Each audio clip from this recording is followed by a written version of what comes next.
Bun găsit, stimați utilizatori ai portalului de știri nordnews.md. Eu sunt Ecaterina Tănăsiciuc și vă invit să urmăriți un nou interviu. Astăzi, invitata specială, excelența sa Marta Kos, comisara europeană pentru Extindere. In the interview with Radio Free Europe, you said at least one candidate country must join the European Union by the end of your mandate, 2029. Otherwise, it would be a fail you cannot afford. You, besides Montenegro and Albania, you mentioned as well the Republic of Moldova. What are the chances that Moldova will join the EU by 2030, and why? What key steps need to be taken in the next few years? The most will depend on how good Moldova will be in doing all the necessary reforms so that we could go on with the accession process. And since I know how good you are already doing this, and is a lot to do still, that's why I think that the year 2030 is realistic. I see, being here in Moldova, not only from the government that they support your path into the EU. I have talked to so many people today, to entrepreneurs, to the farmers, to young generation, now to the mayors, and they already see a huge advantage if Moldova will become a member of the EU. So I really trust your people that you are able to do this. Thank you. Given the complexity of the European integration, some politicians are now suggesting a time frame closer to 2035. What is the more important for EU, meaning a specific deadline or the quality of the reforms? Surely the quality of the reforms. Why is this important? First, every accession process is a transformation process for your country, meaning that my task as Commissioner for Enlargement is to get you prepared that once you will enter the EU, you will be ready, that you will have institutions who will be able to cope with all the challenges of today's world, and there are huge challenges outside. Your economy has to be ready so that your companies and farmers will survive, and this is very important. That's why the quality, and I like your question, is more important than timing. The year 2025 is an important one for the Republic of Moldova because it's an election year, and the Kremlin is still trying to influence Moldova's elections. Is the European Union ready to give more support for Chisinau? I think we are already doing extraordinary for your country. The first example has been our energy package, when you needed the support that people would have enough energy, that they will not freeze, that they will have heating and warm water. We stepped in with a very unique program which will enable your country to do the energy transition and reach independence in 2 years. Just for the example, the Baltic states have needed 15 years. Then what we do for Moldova is also to help you also fight the Russian narratives, or let's say take you out of the Russian orbit, is that we have prepared the package of 1.9 billion euro, which you will get until the next years, until the end of 2027. And we are also helping you, and this I find this very important. We are telling the truth. We are not lying. We are telling or saying openly, we are not just giving you money and then you do with the money what you want. No, you will get the money if you do the reforms, and these reforms are good for your country. And Russian media or Russia is spreading lies about your country. But I trust that you can fight those lies. On the short term, perhaps they can be better at one day, but I'm sure that the mid-term and the long term we will also fight the Russian propaganda and disinformation, also with the help of your citizens and young generation as you are. Yes, this is reality. But if anti-European forces come to power, like, for example, in Georgia, how likely is that Moldova's path to European integration will slow down or even stop? The accession process is not connected to one government. The accession process has to do with this if the country is willing to do all the reforms. Meaning that if Moldova will go on with all the necessary reforms, then the European path will not be endangered.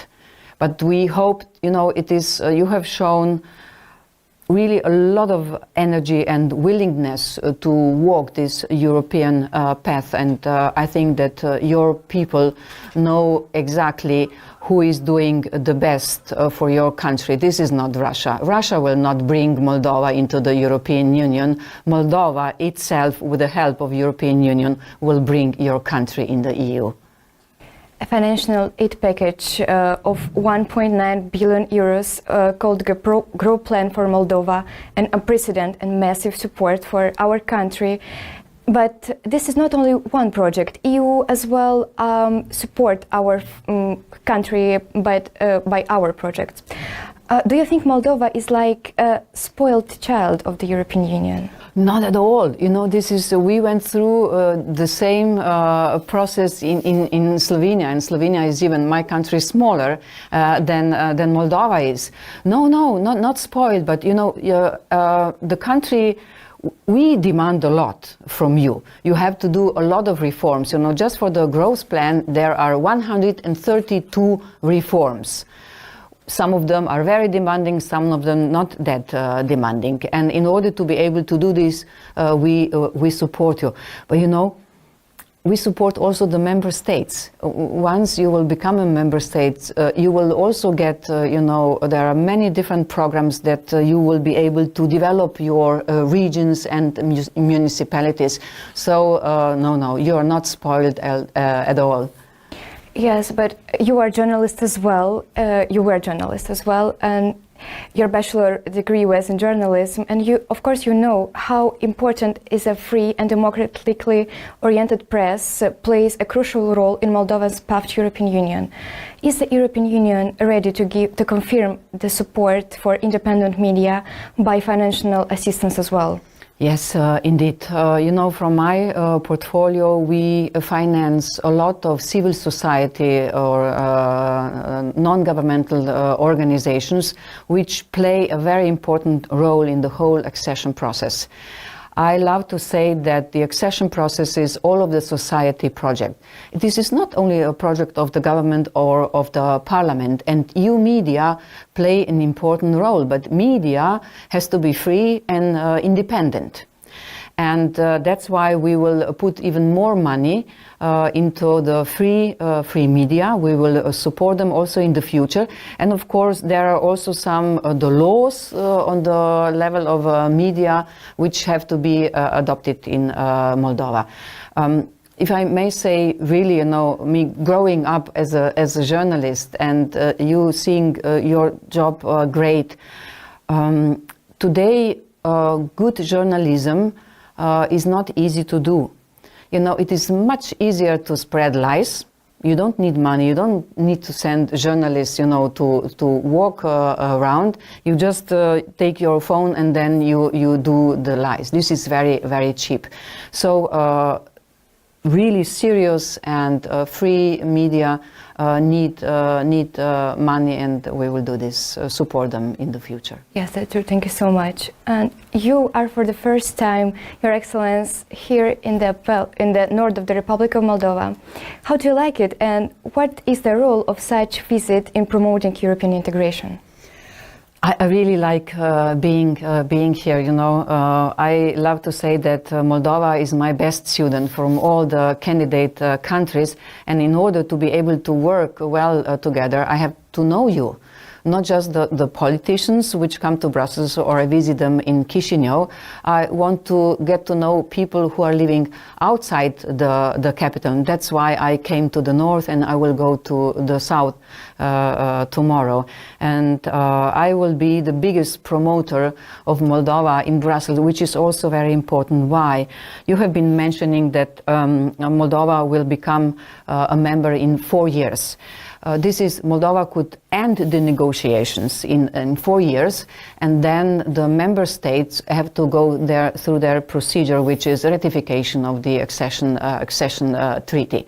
That's why, sometimes I then speak about 2030, meaning that also the member states should know what they will get, whom they will get once Moldova will become a member of the EU, and this is also my task to explain to them, and I will do this with pleasure, especially after the visits like this.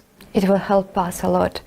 Your Excellency, and the last one, you are from Slovenia, one of the first post-Soviet countries to join European Union in 2004. What advice would you give to people working on European integration, like media, NGOs, first of all, based on your experience as a EU Commissioner for Enlargement, but as well as someone who helped your own country to join the EU?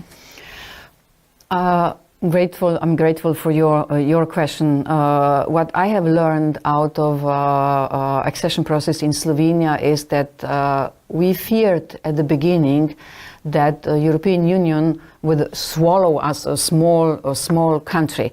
But it was the opposite. We got stronger because of the EU membership, because Europe is protecting us. As a small country, in this global world, you do not matter that much as you do in the community. Then what I could also say is, please be strong and trust yourself. Sometimes we small countries think, okay, what can we do? We are so small. But this is the wrong way. Once you will be a member of the EU, you will have one voice as any other member states. You will get a commissioner. Perhaps you will be the next commissioner. You are a journalist. Perhaps you go my career. So you will have, I would say, all the privileges.